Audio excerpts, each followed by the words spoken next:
Rugby League is back. Drum roll, please. You're a true Warriors fan. I have no recollection of that hot take. We don't all have to agree. It's good to be back. It's just a really boring thing. Oh, no. Start winning some games. I think there'll be a lot of changes to the team. I've got them making the 8 for mine. Let's go.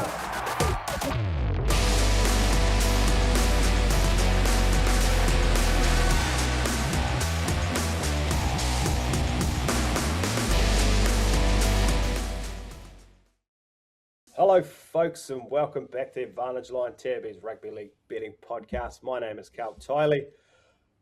I'm in Brisbane. I'm not in the studio. Just this show could be chaos today, people. Just bear with us. We've got 5 people on the call in 5 different locations around the world. We're going to be talking over each other. We're going to be abusing each other, which is not out of the ordinary. Starting, because he is pinned on my screen, Nick Tedeschi. Welcome in. Love the T-shirt.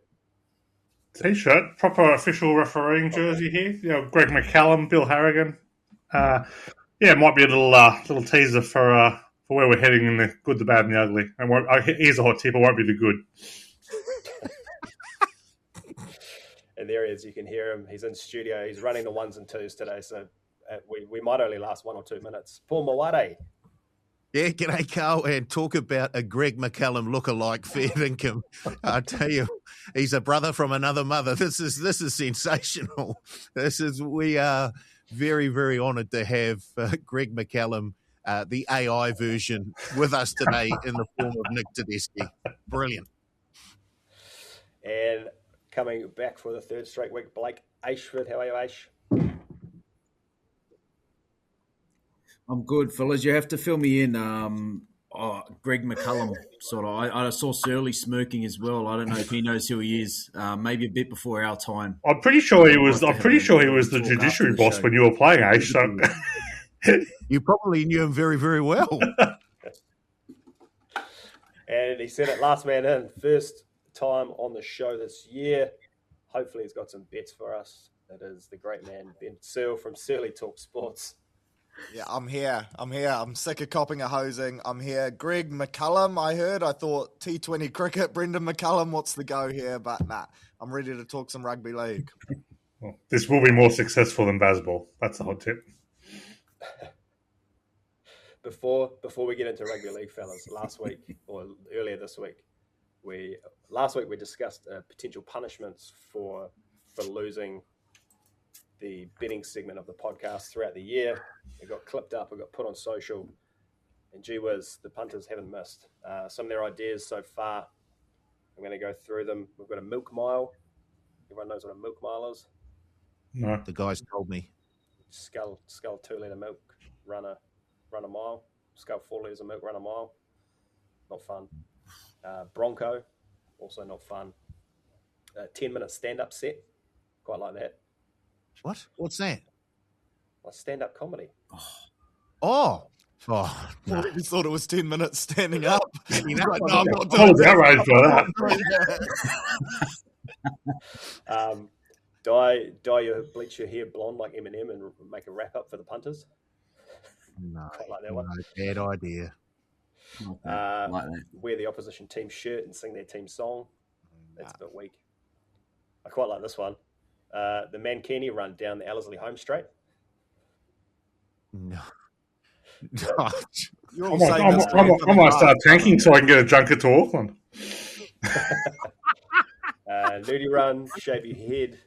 There's a few more there that I can't repeat that may have been deleted or hidden. I hope so. Blake, I understand you got a few DMs. Yeah, I had a couple. They're not too bad. There's only one that's very concerning. But the ones that aren't too bad, there was 3 for Teddy. One was get a tattoo of Seabold if Teddy loses. Teddy has to back the referees all year, no matter what decision comes about. And $5 to the pot every time he bags a player. So I don't know what kind someone's about to be a millionaire. All in. The other one was Karl for one episode to criticise and bag the Warriors. Don't mind that. And this is the one I was a bit concerned with. If Paul was to lose, to wear budgies down K Road holding a sign saying "Approach if horny." So I don't know. That's probably a punishment for us. I don't know if it's a punishment if he does it every second Saturday night. Sure. I was a bit concerned. Oh, gee. No, I told you this was a bad idea. Surly, given you're starting on the back foot here, any of those stand out? No, this is just an absolute stitch up. I figured, you're away, you've got other commitments. Surely there's some kind of disciplinary hearing where my dad could represent me. We rock up in suits, and much like Ivan and Nathan, I somehow get off this charge. This is ridiculous. This isn't the week NRL here, Surly. No. Oh, there's $5 in the pot. Come on, Teddy. Okay. So we have to come up with one, do we, for the loser? Continue to think. But Well, let's give ourselves another Punter week can or two. continue to send in their thoughts on this. So, yeah, don't Absolutely. stop. After last week, I don't have Aishan. I need to worry too much about it. Can't leave it too long. Oh, I love the early crow. Let's pin this. Do you not remember what happened last year with Aish? Out to a solid lead, then just He didn't run last though, did he? I think it was a very clear run who ran last. What about something that we get like a trip out of? So it's good, but it's bad. Like you go to Magic Round, but you're locked in your hotel room, no TV while your team plays, so you can't actually watch that game or something like that. So that we still get to go to like Magic Round, but we don't actually get to watch our team feel play. like that's going to have bigger ramifications for you than us, Surly. Yeah, true. I just want to go to Magic Round. I'll tell you what. if you're telling me someone's going to fly me to Brisbane, I can have a sleep for a few hours. Sounds kids. In. Here's my tip every week. No referee to make an error. Take the odds. All right, Paul, how did we go last week betting wise? How's the table looking? You know what? I probably should have printed that out, but I didn't. Question: Am I coming last because I'm on 0, or did I lose the 200? Like I might not actually be coming last if you guys sucked. Right. Sorry, Surly. Newsflash: we don't suck. Certainly not in the Vegas round. I'll start with Blake. He had over 41.5 points in the Knights Cowboys game. Did that come in, Blake? Yeah. Yes, it did. He also had Fletcher Sharp to score a try as his best anytime try scorer bet. His same game multi had the Dogs to lead at halftime, the Dogs to win, Preston to score a try, and Carraz to score a try. Unlucky there. And then his anything bet, Dogs and Knights both to win. That came in. He's up. He's got a total of $312.50. Nice. Thanks, Paul. Thanks for just making up a number. His best bet, under 15.5 points on the Dragons at $2. That came in. He had Carraz to score a try. That came in. His same game multi, Dogs to win, Carraz to score a try, Bronson Sherry to score a try. Unlucky there. And then he went crazy for his anything bet. Exact score, 22-16 to the Cowboys at $100 and something. No good. Karl is up. He's up 149 for the season. Teddy, wowee, here we go. Best bet, under 38.5 in the Dogs Dragons game at $1.90. He had Fletcher Sharp as his try scorer.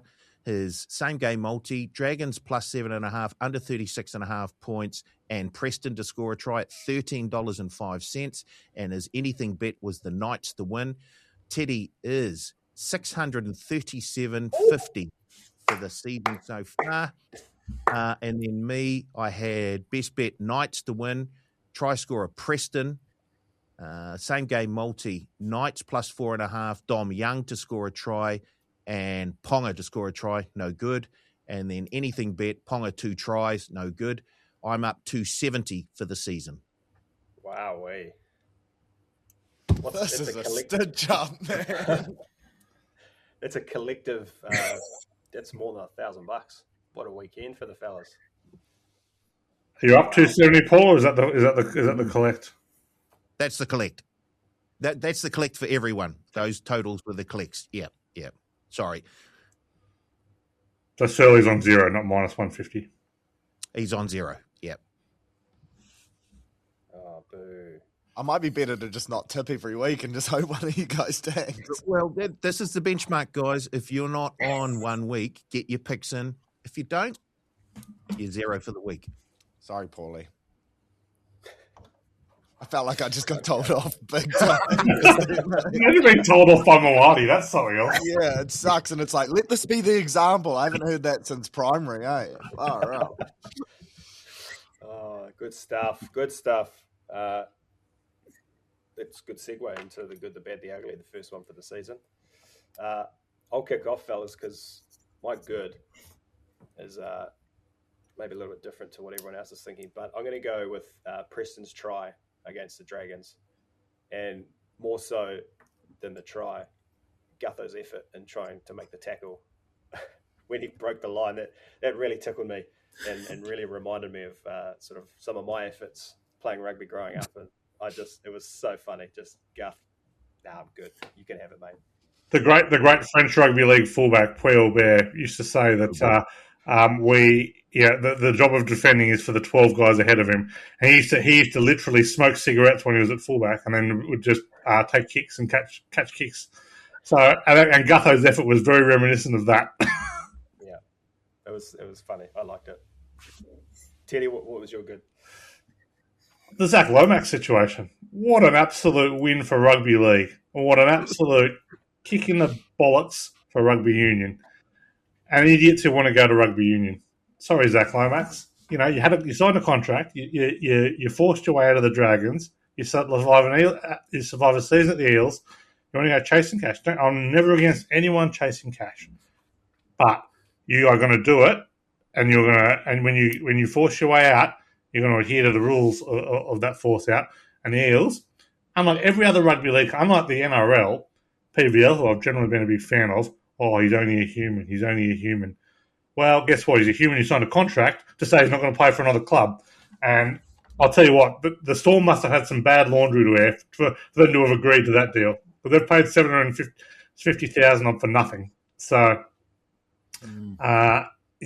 well done, Ryan Madison, for helping scupper the deal as well. But good to see rugby league standing up for itself in the face of clownish rugby union behaviour and clownish Zach Lomax behaviour. We could have saved 2 minutes there. You could have just said the Zach Lomax saga. Well done. Could have. Because I'll go off that, because mine was the exact same. Good result for rugby league. Stops the players doing it, I think. Or I'm hoping anyway. It stops players from jumping out early. Well, all the chatters, he's going to the Western Force, so it might be all right for rugby in the end. But my good was for fantasy owners, Trey Mooney, highly owned, highly delivered, 66 points of the best. Thank you very much. A relief. There was rumours all week he wasn't going to be playing or starting off the bench. He starts, he scores a try.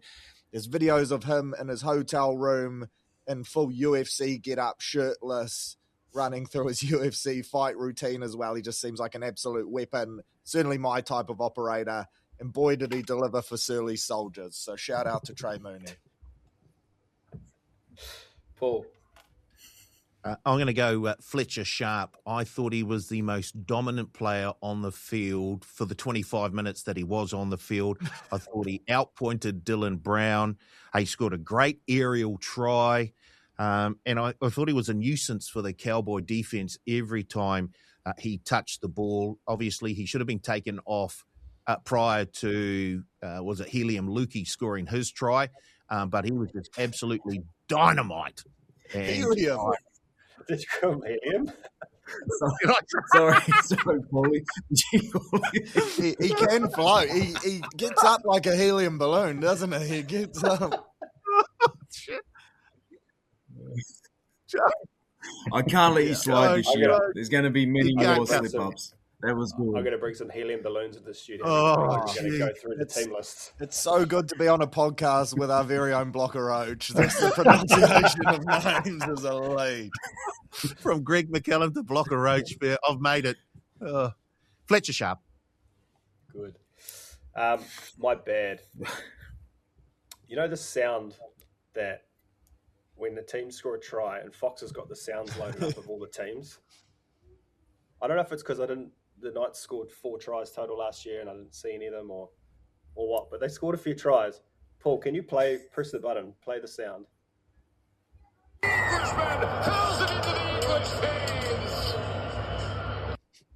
Can you hear that? Ta-ting, ta-ting? Yeah, a bit of a Sounds joust. Bit of Like nights. my kids banging pots together. Like, surely we can come up with a better sound for the Knights if they're going to start scoring tries this year. It's bad.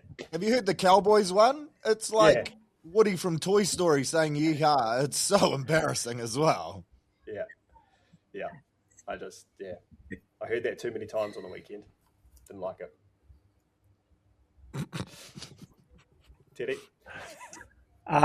Clowns taking pot shots at the NRL and being in Vegas. It is one of the great weekends, and these jokers on Twitter, someone saying, "Oh, it should have been Super Rugby. It's not on TV. It's not on TV over here." Blah blah blah. AFL saying we're not worried about rugby. It is one of the great ideas to start the season. It is probably the only week of the entire year that the entire NRL is actually happy about what's going on. Most of you guys have been over there, enjoyed it. It is an absolute festival for rugby league. No one even knows the AFL season is starting this week. That's how good the publicity has been. So all these jokers taking pot shots at it, get back in your box because you've got no idea. They're playing a game in Ballarat. Are they? I don't know. Yeah. I couldn't tell you, Carl. Exactly. That's my point. That's your point. Mine's the same as yours, Teddy, along those lines, but more over in New Zealand. We didn't get to see the English game. Now, 3 of the 5 of us here were over there last year. How good was that English crowd last year? Like, they blow everything out of the water. The way they sing, they chant. I even saw something where the DJs got kicked off in Vegas this year because the Aussies and English fans were singing because they weren't happy with the music he was playing. So they were just singing over the top of him. So they just cancelled him 10 minutes into his show. But, like, we didn't get that over here. So, I mean, for us, that's one thing I would like to sort of petition for. If we are going to get the Vegas games, let's get all 3 of them because that atmosphere that the English fans bring is second to none. It must be a Super League TV rights deal, right? Do you not get Super League over there? Yep. We get certain games throughout the year, or we have for the last couple of years. Not having that game was okay by me because I got to finish staining my deck. Came up real good too. Staining your what, sorry? You sent plenty of deck pics. Yeah. Lots of deck pics. Unsolicited. Looks good though, eh? I like the colour you went with. Yeah, really good choice. Yeah. For our Australian viewers, that's DECK. Sealy, what do you got? My bad is probably what Teddy's good would have been, and that is that I think our first coach is on very limited time already. I think the Cowboys look shocking. 5th tackle options, non-existent. So lateral on attack. I don't think that halves combination is the right one. I way prefer to see Tommy Dearden at 6. I thought he looked their most dangerous player, but yeah, jeepers, it's just not looking positive again for the Cowboys. To go all that way and dish up that type of performance, bar a couple standout players, must have been so disappointing for their fans. Paul? My bad. I'm sticking with Fletcher Sharp. The injury that he picked up, obviously, looking back on it now, it's not as bad as it could have been. But I think back to that horrible injury that he got. What was it, last season or the season before? Where was it his liver or spleen or something? Just horrible. So spleen rupture. Had to get the train back from Perth. Yes, couldn't fly back. It was absolutely horrible. So. I'm glad that it's not a bad this time. And it looks like he's only going to be out for, 2 or 3 weeks, maybe. It's not as bad. It's not as bad as the head injury that the trainer seemed to have suffered prior to allowing him to play on. Can I jump in there, Paul? He's actually due back the week they play the Warriors. So some would argue another week off would have been ideal, but yeah, maybe 3 to 4 weeks, 4 to 5, maybe. Shirley, don't tell me you're worried about the Knights, please. They won one game. They won one game since June, April last year. Do you remember last time we played them? It took a Leka Halasima try from the end of the universe to beat them. So did we beat them? We did. Someone get the pots and pans out because we're. I'm just saying the curse of every team's best player coming back the week they play the Warriors looks to be continuing in 2026. Look, if Healy and Mookie can score a try against the Knights, then we're okay. Don't worry about it. Yeah, get on the helium. Okay, ugly. Mine was just the Dragons' inability to get Val in a good spot to take a field goal in that game. They were battling, and then one of the plays where they couldn't even find him. Just surely you practice this sort of stuff. Surely. So, yeah, prayers for the Dragons fans as well. The interpretation of that last play, I'm sure the Dogs got the win. I was obviously happy with that. That was disgraceful. That was a loose carry every day of the week. And some of the refereeing prior to that was absolutely disgraceful in both games, to be honest. I know this might be Aisha's ugly, but I don't want to preempt it. But don't get a guy to award that not a try to start was utterly stupid. And I'll benefit. I had Fletcher Sharp first try, hands up. But that was disgraceful. And some of the officiating, the shepherd that they called on Gutho returning a kick, I don't reckon I've ever seen that in football. In broken play, very hard to have an obstruction, and I don't think he took any particular gap. The Dragons got well and truly stitched up by Grant Atkins on the weekend, and the officiating it's an incredibly poor start to the year. And one of my favourites, Belinda Sharp, he clearly was Murray Talangi clearly wasn't out. He did the dance. Flag went up. What seemed like 10 minutes later after the ball had already gone in. So, yeah, very, very ordinary officiating all around. Yeah, I don't need to add anything. Teddy touched on everything right there. The 3 or 4 situations that are pretty bad. So it's just the ugly pretty much the same as me. I'd throw in the Bulldogs field goal setups as well. I thought they butchered in the last 4 minutes before extra time. Multiple opportunities. So both teams pretty dodgy there. But yeah, that was not a strip. That was a loose carry every day of the week. I'm on the same page as well. It was the officiating in that Dogs-Dragons game. Not Fletcher Sharp? I thought you only watched 20 minutes of rugby league on the weekend by what I was hearing so far. So I'm going to avoid bagging the referees for the rest of the season because I know that Teddy will have that covered. So I'll look for something else in terms of the ugly aspect of the game from now on for this season. But yeah, the officiate, they got Atkined, the Dragons. Alrighty, let's move on to a new segment, fellas. We're going to call it Team List Tuesday. What I've asked you to do is have a look at all the team lists, and pick out one selection or one position change, one player that you like, don't like. We'll just go around the room. I will not start this time. I'll throw to you, Sealy. Sealy, you start.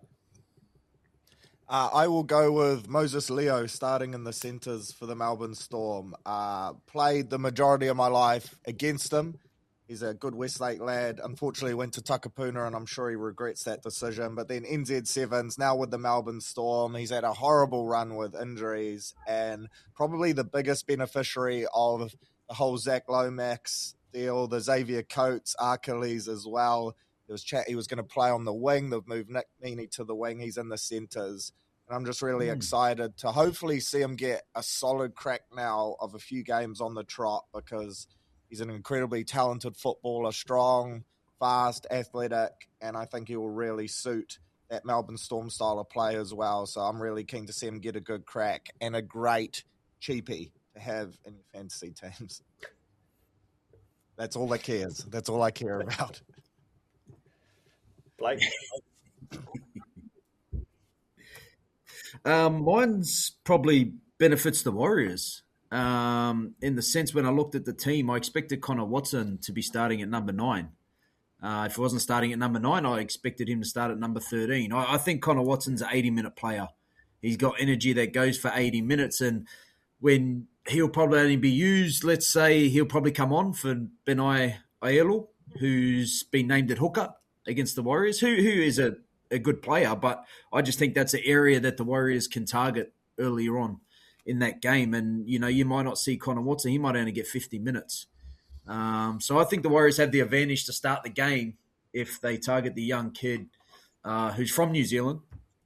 But, it was just a bit of a head scratcher there. I don't know if there is going to be a late change or anything. Blake Steep was good in the trials, but, I just thought Connor Watson would have been in the 9 or 13.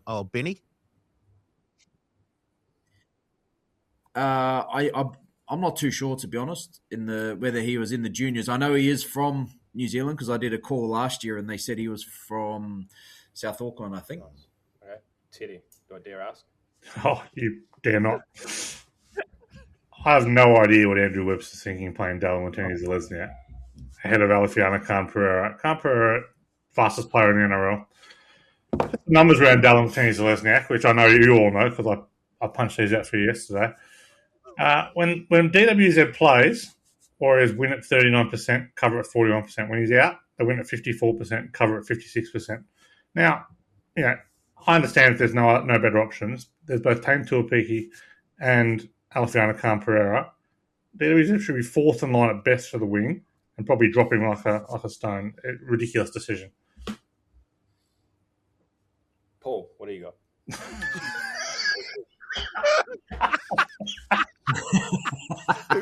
Who would have thought Teddy would kick this one off with a negative? Wow. No one saw that one coming. I'm going to go with a positive.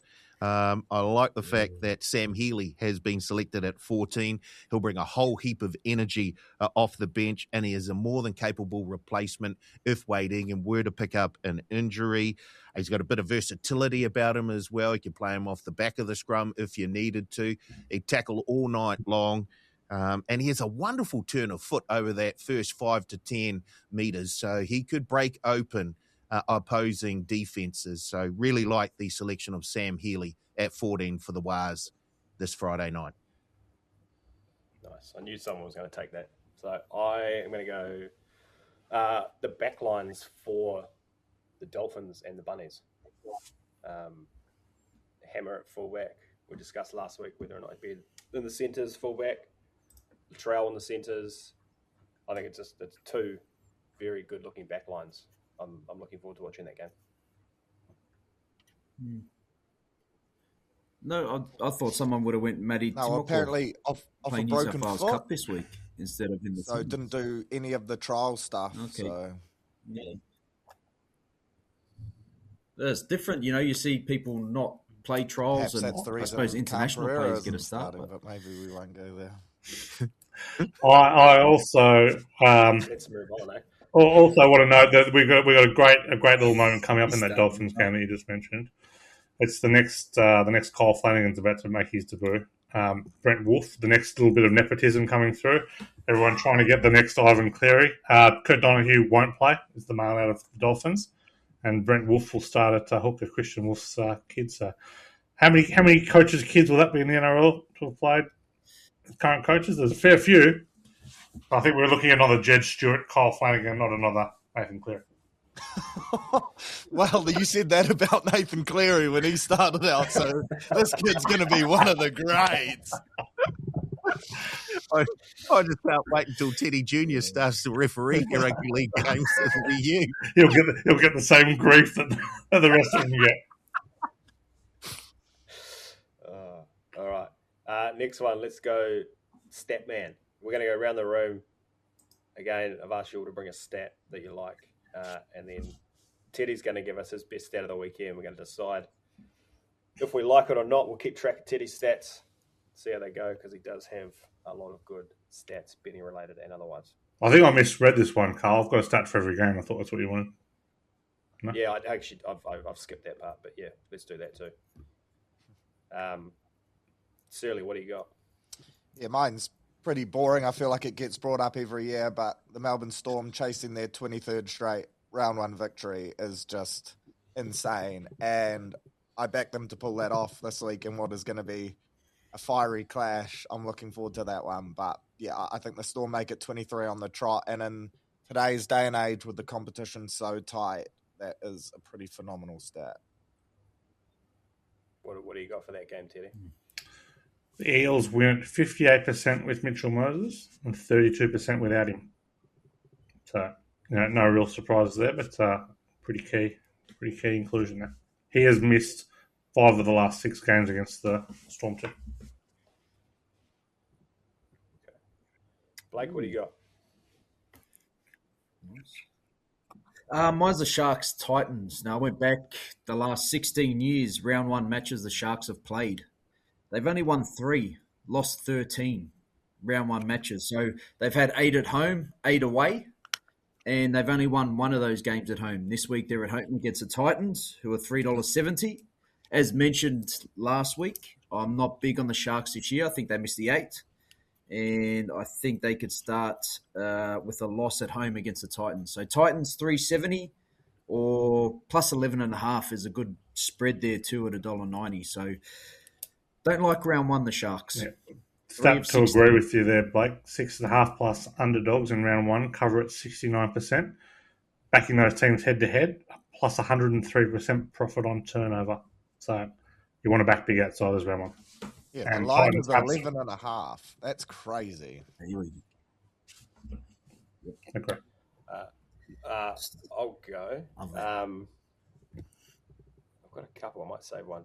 Each Dolphins bunnies. Each of the Dolphins' last 6 games at Suncorp have gone over the total points line. Is that 44.5 this week? That's at 44.5, dropping from 50.5 because it's torrential rain on. That's supposed to forecast for Sunday, which is why that one's dropped by 6 points. Just a heads up on that one. Stat for that game though: Souths win 65% of games when Cody and Latrell play together. 48% when Cody's out. 45% when Latrell's out. So having the two together really important. I wish I checked the weather. I check the weather almost every other day. It's tough. I'm here now. The sun's out. It looks good. Well, time moves along, and that will be Sunday. Yeah. Okay. We'll see. Who's left? Paul, what do you got? You didn't do the homework, did you? No, I did. I've got one for you.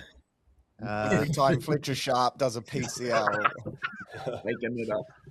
I've got the Panthers have covered the line 6 of the last 7 times they've played the Broncos. That's a good one. They've also covered the line 12 of the last 15 times they've been an underdog. And I wondered if Teddy would have he probably doesn't, a stat on how well a defending premier goes in round one. Yes, I do. Season.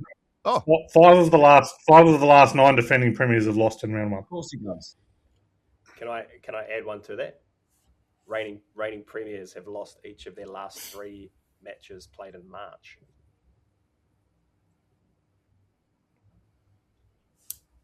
Oh, okay. So it sounds like all in Penrith 215. it was better than the Tin Pans, to be fair.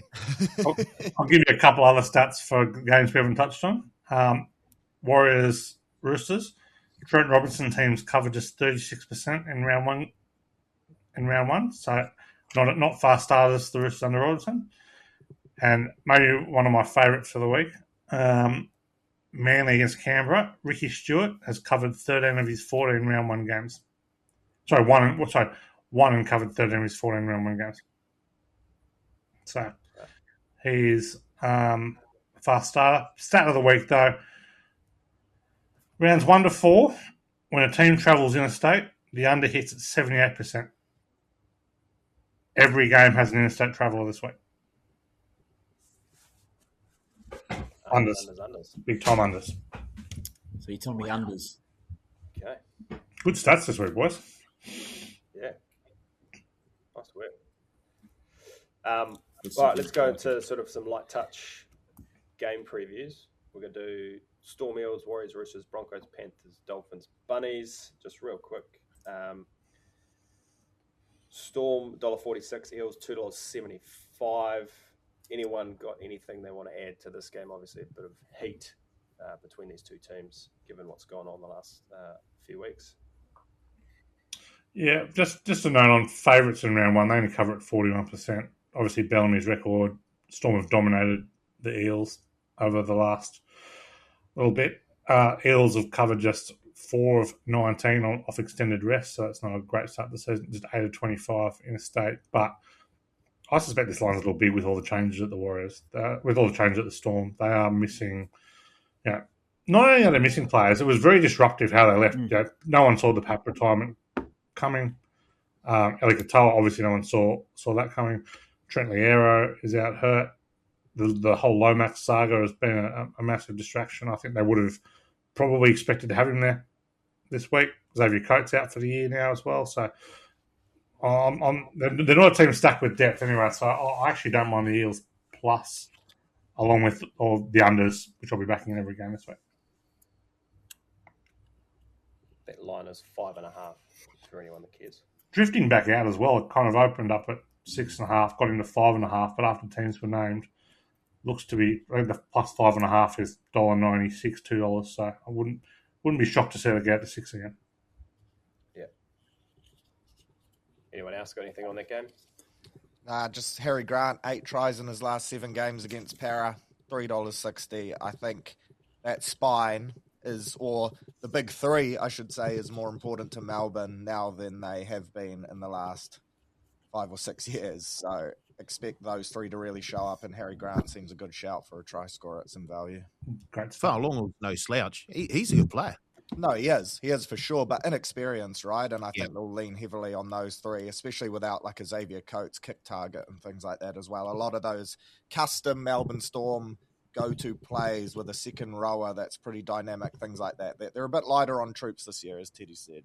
And when you look at the way the Storm fullbacks are traditionally played with Slater and Pappenhausen, they're very much high energy players through the middle, but I think Falunga will have that, but they're also in the right position all the time, and that just takes time to develop. And I think he's going, finding his feet as to where he needs to be in that system with Hughes and Munster and Grant is going to take some time. So I think he will become a really good fullback for the Storm, but week 1, new season, not so sure.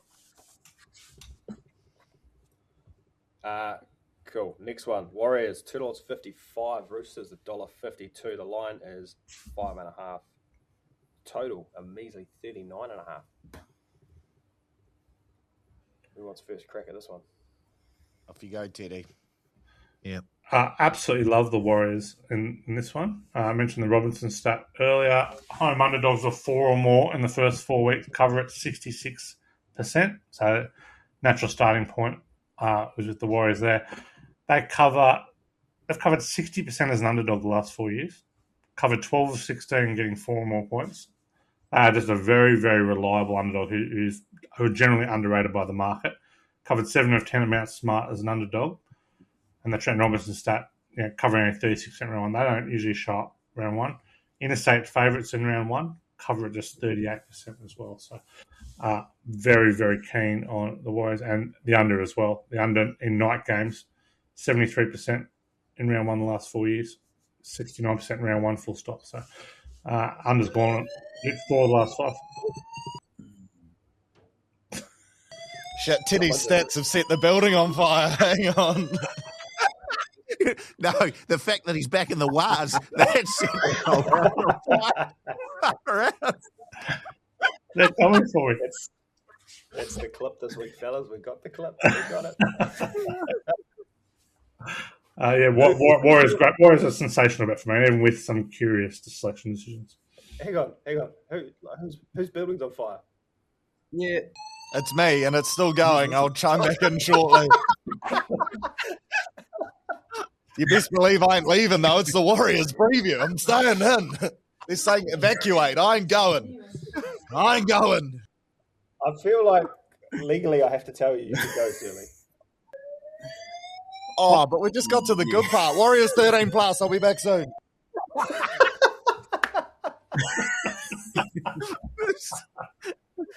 That's incredible. Round one. What I will do to make sure there's no one come back at me about Tanner Boyd and DWZ. That is, see, Paul, that's commitment. That's what you got to do.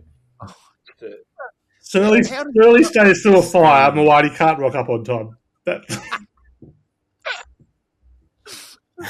Wow, this is unbelievable. Rugby league is a weakling sport, and the podcast seems to be the case as well.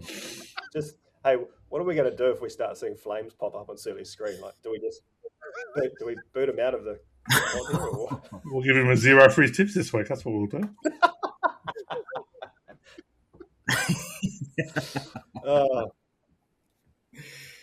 No, it's actually 250 because he's come to exactly. He's come on the pod with no tips. If that's what you're going, minus 250. Just get harsh. With that, I'll just touch quickly on the Warriors Roosters. Now, with that, I think there's going to be heaps of talking points out of this game, and mainly around how the team's used.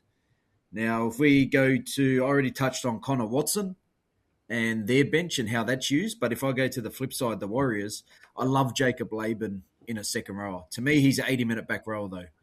He's 80-minute back rower. Karl Paul's there, who usually plays 80 minutes. Where do you fit Leka Halasima? He's got to come on. We know how damaging he is. But then also you've got Jackson Ford up front who plays 60, 70. Fisher Harris will probably play 25, 30. So the thing is, who gets the minutes? Is it Vaimonga or is it Tanistow Smith, who's had a great preseason? So I think there's going to be, out of this game, no matter the result, whether they win, whether they lose, there's going to be massive talking points around this game and how the team's used. Healy being given the 14 jersey, that kind of signifies what we were thinking for the whole season? Or is this when Tamari Martin's healthy again, does he come back into calculations for that 14 jersey, or does he come into calculations for a starting half? I think this is a reflection of the six-man bench, to be honest. Like, of course they're going to play a backup. Like, Healy may get 0 minutes this week. Oh, we saw that last weekend. Like there's a very good chance Healy is there for an Egan injury, and if Egan doesn't get injured, if they're playing well, he'll just play out the game. So that's how I say it.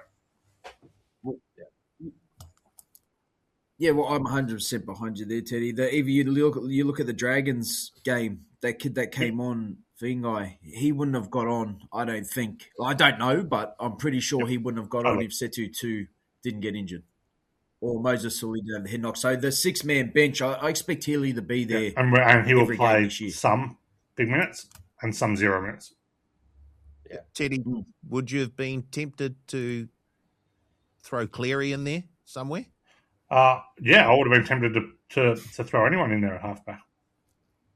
To be honest, you're probably the wrong person to ask. Yeah, I am the wrong person to have asked that one. But I would have played Sam Healy at halfback. I would have played Cleary at halfback. Would have played Lenane at halfback. Would have played. Actually, what I would have done if I was Andrew Webster, I would have played Chance at 5'8" and played Tuapiki at fullback. Is what I would have done with the side, because I think Chance, while not dynamic, is not going to create a lot outside him. Could just play that running 5'8" role. And Tuapiki is, I think Tuapiki is a rising superstar.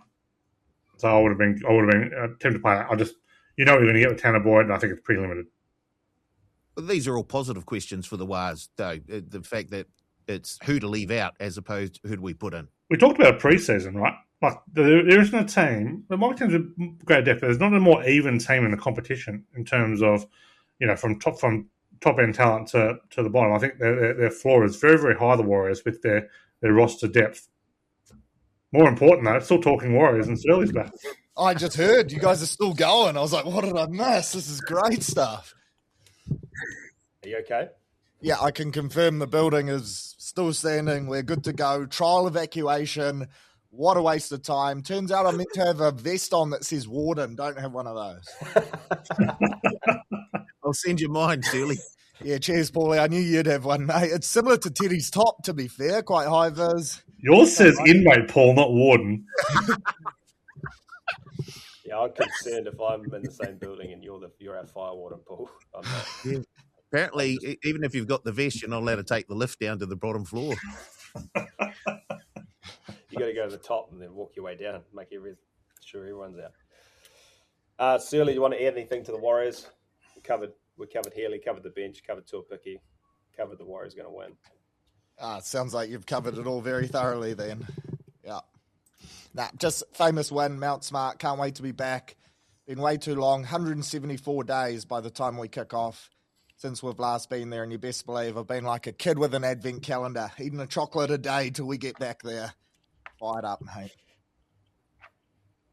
Next one, Broncos $1.70, Panthers $2.15. The line here is 2.5. Friday night, 9 p.m. What do you got, Teddy? Yeah, Penrith have dominated this matchup, as Paul mentioned earlier. They've covered 6 of the last 7, won 9 of the last 11, won 6 of the last 7 at Suncorp. 8 of the last 12 Penrith wins have been by 6 or more. 9 of the last 12 have been 40 or fewer. Brisbane have tended not to score against the Panthers. Scored 16 or fewer in 10 of the last 11. Favourites, 41% round 1. Penrith Dogs, defending premiers, just all in Penrith on this one. And absolutely love the under in this one as well. I can see this one being very low scoring. Ivan Cleary teams in round 1. Under hits at 69%. Nice. Defence first. Anyone else? Love it, Teddy. That's where I'm going with some of my bets as well. I love hearing those stats, Teddy. Fire me up, and I think I'm going back-to-back this week. Beautiful. Penrith only lost Schneider.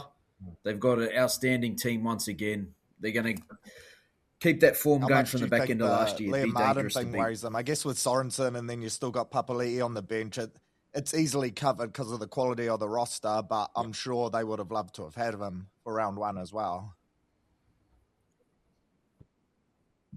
Yeah, but and you just spoke about the depth. I mean, when you've got that depth, and Penrith are a team like the Storm, for me, in a sense where your job's individualised. You don't have to worry about everyone else's job.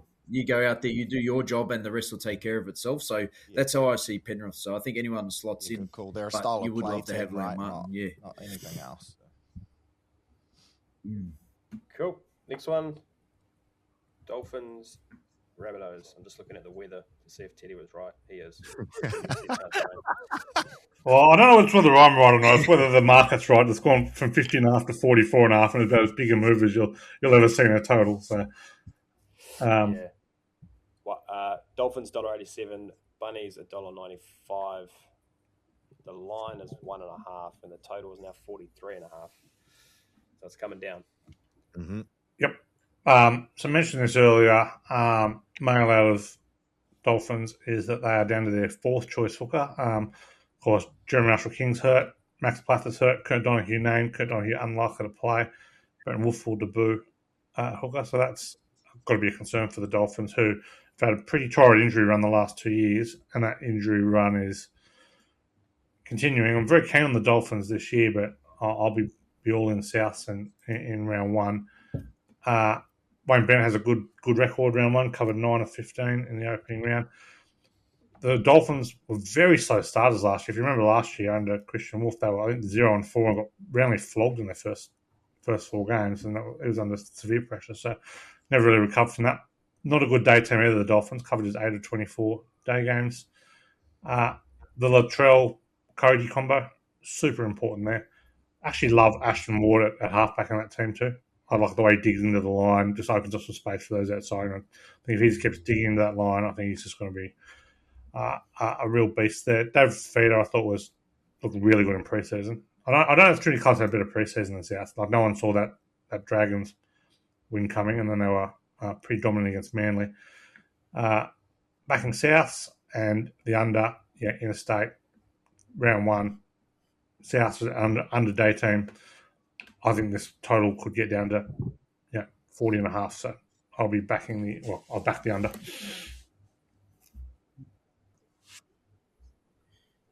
Nice. 2 words, 2 names, 1 word for me. Gilbert, Flegler, Chaos. anything can happen, and I can't wait. I'm so here for this game, and I'm ready. Don't forget Morgan Knowles either. He's just a pommy version of those two. He's just an English psycho. Love that. Oh, Hammer, 16 tries in his last 10 games at Suncorp. So factor that in. And Bunnies, only 3 from 12 away from home last year, but I guess they had that many injuries that you can probably write that off at the same time as well. Yep. I've been tracking injuries since 2010. That was the worst injury toll any team's had in a season. Dolphins. No, South. Dolphins were second. Jeez. South missed, I think, 136 games from their starting 13, from their best 13. That's incredible. Wow. Yeah, wow. So, yeah, totally. I've kind of totally disregarded South stats from last year, to be honest. And they still nearly made the 8. How good. All right, let's get to some betting. If you're playing along at home, we've got a $50 best bet, $50 try scorer, $25 same game multi, and $25 on anything else. I'll start. My $50 best bet this week, KL Ero anytime try scorer at $2.02. My try scorer bet, Alex Johnson, $1.96. Same game multi. You've really thrown a spanner here, Teddy, but I'm going to stick to my initial thoughts. Dolphins head-to-head over 43.5, and Cobbo and Johnson to combine for 2 or more tries at 677. Pray for the sun. And then anything else, Panthers 1-12 at $3.10. I'm on under 48.5, Carl. I will not be praying for the sun. Well, there's a middle ground there. There's a one half a try middle ground. You go, Teddy. What do you got? Best bet, New Zealand Warriors, plus 5.5, $1.90. Absolutely love the Warriors this week. Bit disappointed with some selection decisions, but we won't rehash that. Try scorer, Paul Alamonte, $2.20. I think he scored 20 tries his last 21 games. Absolutely flying. Same game multi. The Raiders playing against Seabold here, under 42.5. Simi Sasangi try, $9.46. But I'll be doing a lot of plus under try scorer this week. So that just happened to be one I got out. And anything else, I've gone the under in the 4 night games at $13.03. So I'll send those all through to you, but that's I think under 43.5 might be in the Storm Eels, 39.5 Warriors, Roosters, 39.5 Brisbane Penrith, and I think 42.5 in Raiders Seagulls. Wow, good stuff, Surly. My best bet is the Broncos Panthers unders. My anytime try scorer is Tolu Kola, $2.85 on a 9-game try scoring streak at 4 Pines, so we'll back him in. My same game multi is, of course, the Warriors game. I've gone with the duos for a try scorer option. That's Dell or Jacob Laban, either of them to score a try. Nawanga Nitawasi, anytime try scorer, and the Warriors plus 5.5. I'm taking the point start as well, following Teddy in there. And my anything else is a... What was that, sorry? What's it paying? Yeah, it's a great question, Paulie. Punters at home can do their homework. I'll fire that through shortly. Get around it. I just made that multi up on the spot, and that's where I do my best work. Fire alarm rattled me. And then my anything else bet is a try-bet trifecta. Broncos, Panthers, Finns, Bunnies, Wars, Roosters, all either team to win by 12.5 or less at $4.20. Blake. Yep. Have you got me? My internet's playing Got up. you, mate. You still got me? Yep, beauty. All right, because everyone wants to hear these ones. The best bets, Broncos game, under 41.5 at $1.90. Try scorer, I'm back on the man himself, AJ. 2 or more at $4.75. We've got to get him over the line, and I want to be on him when he does. Same game multi, KL Ero, Brimson, anytime try scorers, and under 48.5, $26.60. And anything else? Storm 1 to 12, Titans minus 11.5. Plus 11.5. Sorry. Plus She's getting real hairy. Yes. And I didn't have the price for that. Sorry, Yeah, shame, Paulie. Sorry, Paulie, I didn't have the price for that. Well, if there's one thing I'm sure of, Paul is very reliable and will get the price immediately. It doesn't matter. $0 for that bet. Easy peasy. No, you've got to back the Titans minus 11.5 now. It'll come in. Good chance. Paul, bring us home. I will. Best bet, Panthers to beat the Broncos, $2.15. Anytime try scorer, Daniel Tupou at $2.05. Same game multi. Storm to lead at halftime, Storm to win. Fa'alongo to score a try. Sean Russell to score a try, $9.84. Anything bet, over 43.5 in the Finns Rabbits. KL Edel to score a try. Paul Alamotti to score a try, $8.44. Okay. That's how you do it, lads. That's how you do it. Interesting. Confident early. All right. That'll do us, fellas. I'm not going to thank you all because there's too many. But thank you all. And thank you to the punters for listening to The Advantage Line. We'll be back next week to do it all again. Cheers.